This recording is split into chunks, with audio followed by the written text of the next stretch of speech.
Hey, what's up, everybody? This is Brian Giuffra with The Big Lead. Today, I'm joined by Dan Orlovsky from ESPN.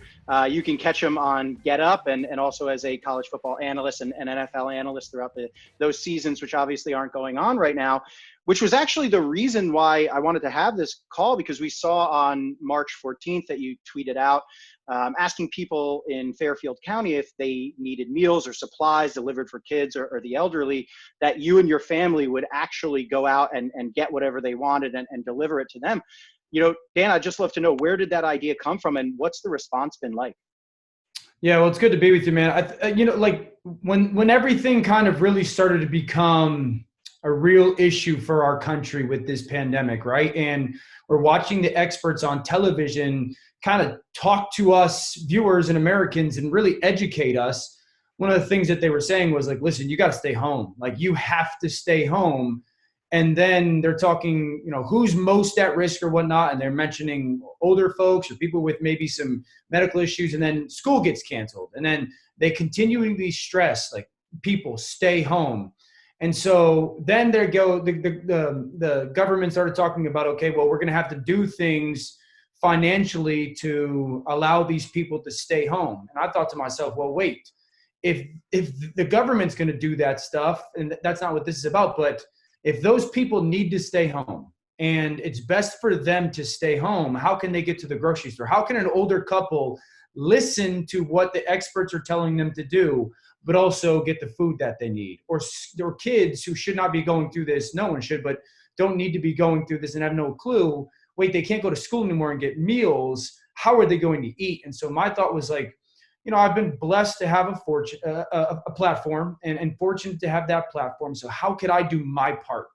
And that was just my kind of part and my family's part in saying, all right, what's best for you in the long run, what's best for everybody's for you older folks or more at risk folks, stay home. Or you kids that have no idea what's going on, here's your meals. And it really boiled down to two focal points.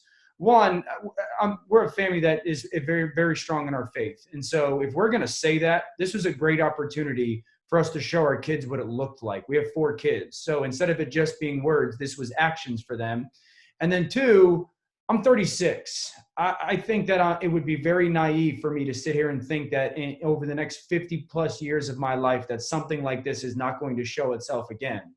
And I'm hopeful that if I'm one of those people that's older and more at risk, that there will be somebody out there willing to go to the grocery store and get me food so I can be safe at home. And so that was kind of the genesis of it. Yeah, it was really cool. And I also saw that you tweeted it again about a week later. So how many people have you helped and what's that been like for your family? Yeah, we've probably helped 24 or so. It's been pretty remarkable. It's one of those things where you think you're helping people, and in turn, you realize that they've actually helped you, because it's impactful to see how many people just want to feel known and be known. And it was many times I've had these interactions with people that they just truly appreciated. The food has been great for them. There's no question about that, but they truly appreciated that there was something like this going on. And I know there's tons of people doing stuff like that, but you can feel how important it was for those folks that you got it in a way that, like, it was important enough and they were important enough to make something like that happen. So it's been pretty impactful. Our kids have come on a couple of trips with us, and we've kept them in the car and we've tried to express them and explain to them what's happening. And I think 2 of the cooler moments was one, a kid that I played college football with just randomly hit me up, and I haven't talked to him in a while, but hit me up and said, hey, I live near you. How can I help? And he went to the store and brought some food to me, and I brought that to some families. And then a restaurant in town kind of hit me up and said, hey, we've got a ton of food and we don't want it to go to waste. How can we help? And so it's really been kind of a do it by a village type of feel. And we've been able to help some people, which has been the most important thing. Yeah, that's really meaningful. And I've also noticed that you've kind of also kept it light on Twitter as well, on social media. You've posted a couple funny videos. One of the the egg, exactly. There were marshmallows. They were throwing marshmallows. Yeah. Your wife was throwing marshmallows to you, Yeah. and then she tricked you with an egg. Yeah. That was pretty funny too. Yeah, it really started over the weekend. Our kids have, snacks and whatnot, and one of them is a fruit by the foot. And so she said, "Hey, do you want to have a contest? Who could eat a fruit by the foot with no hands?" So we did that, and I was like, "Wait, that was kind of funny and immature." And then we did the marshmallow toss, and she was like, "Hey, we should do a contest. Who could eat the most amount of marshmallows thrown to them in 30 seconds?" And of course, I'm like, "Let's do it." And then like 4 in, she hits me with an egg, and she actually was disappointed that it did not crack on my face, which kind of tells you like the maturity level of our home. And listen, I think there's a reality of what we face as a group of people right now, and the more we can smile, laugh, have our minds taken off of it for a minute is better in the long run, because it's a day-to-day fight, and it's part of like just trying to laugh. Yeah, it also seems like you're trying to get that competitiveness that we're missing Yeah. from no live sports being going on. Yeah, I need it. I mean, that's, and to be honest with you, that's part of the initiative with the food as well. Is I looked at it as a competitive thing. Like, I know who the opponent is. We all know who the opponent is, and we all know how to beat that opponent. But it is a we thing, and I come from team sports, and I know to win games, I had to do my part and I had to do my job. And sometimes it was be the star, and sometimes it was be a role player, and sometimes it was hand the ball off 45 times. But it took we. And it was I've had a competitive mindset with this thing from the beginning. And so, yeah, there's more and more ways that I can figure out ways to be competitive and try to be a leader and win. I think it helps me get through my days. How have you been doing that on Get Up specifically? It takes kind of that competitiveness to continuously think of new ideas and new ways to Yeah. attack a talking point. What's that been like for you and Yeah, it's and a real also the rest of challenge, the right? team? Yeah, it's a challenge because, there's not new information really to talk about. There's going to be sometimes you could talk about Tom Brady and the Patriots and where's he going to go, and then Tua and the draft. Um, but how many different ways can you say something that grabs somebody's attention? Because that's part of it as well, is you have to say something that get people to watch, and you have to try to tell people things that they don't know. And so that's a challenge, but there's a immense amount of pride that I have in trying to do that, and trying to say things in new ways or fresh ways or not cliche ways. And so sometimes it leads you to unique analogies. I've made those. But that's part of the challenge that we're in right now. And it's also part of listen, to be on that show is a privilege, to be part of people's mornings. And so I take a lot of pride in trying to do that daily.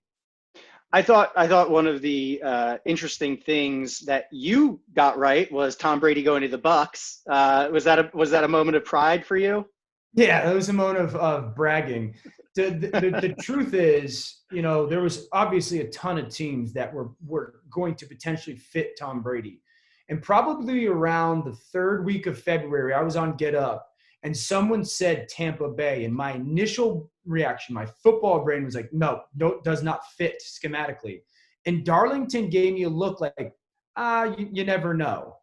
And in that moment, I said to myself, I've got to look at it differently. And that was a really good growth moment for me in this world, because I said, I got to look at this differently, and look at it different than anybody else is trying to look at it. And everyone was saying, like I did initially, it's not a scheme fit. And the more I studied it, Brady and Bruce Arians and Byron Leftwich, and more I watched tape, the more I looked at it as, Dan, you were wrong. It is a scheme fit, and they can be kind of in the same marriage.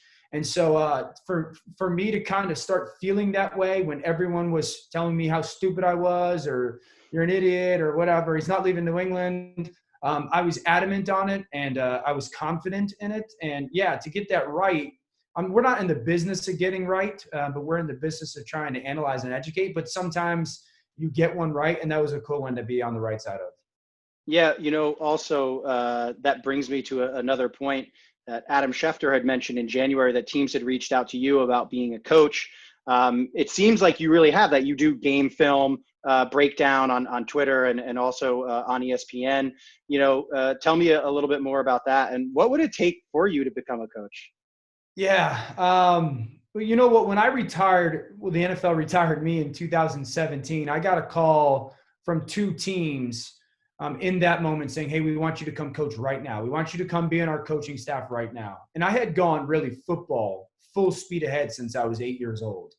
And I retired at just about 33 or so. And so I had thought about it with those two teams, and I said, not right now. And then in the spring of 18, when I got into television, I had a couple more conversations, and I had some connections, and people were like, come join our coaching staff and be a quarterback coach for us. And I said, you know what, I'm going to give the television thing a try right now. And then more conversations this past off season with about a handful of teams and varying roles and very flattering conversations and very intriguing conversations. And, you know, for me, I look at what I do as coaching. It's just coaching in a very different, you know, kind of medium or platform.